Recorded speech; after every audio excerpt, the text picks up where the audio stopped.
Episode 8, Alone Together, the right to gather in the age of algorithms. In every era, when people wanted change, they gathered. They marched. They shouted. They stood next to each other and said, "We want better."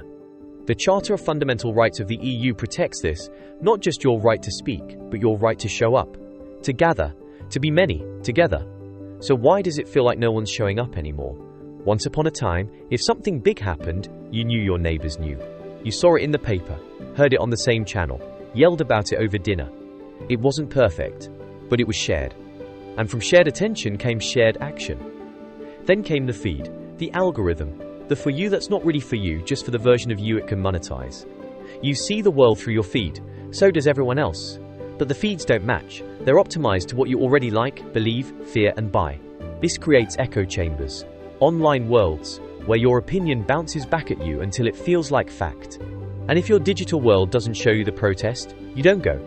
Not because you disagree, but because you never even knew it was happening. Digital isolation isn't just about censorship, it's about disconnection. It's when the algorithm gives you the illusion that everyone else thinks like you and does nothing at the same time. You care about housing, the environment, education. So do others. But you never meet. You're stuck in personalized streams that don't overlap. And slowly, people disengage, not because they don't care, but because they think no one else does. Let's add AI to the mix. Now, your attention isn't just curated, it's engineered.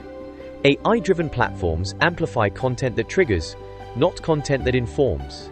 Outrage equals reach. Complexity equals silence. So your right to speak is intact, but good luck getting anyone to hear it if you're not yelling. Free expression isn't enough if everything you say is buried by the algorithm. In the future, protest might be digital by default, but will it still be collective? Or will we just be isolated avatars, waving signs the system never renders? Your right to gather still exists, but you're being sorted before you even arrive.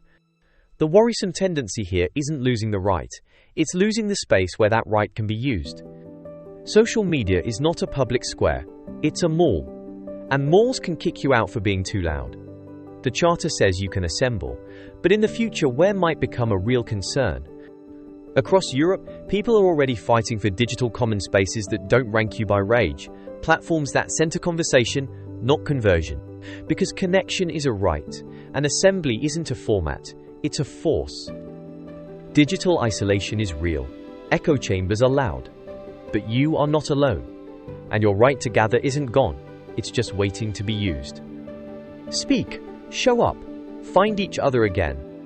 Next time, we ask what happens when support systems are run by software. Spoiler, empathy is not in beta.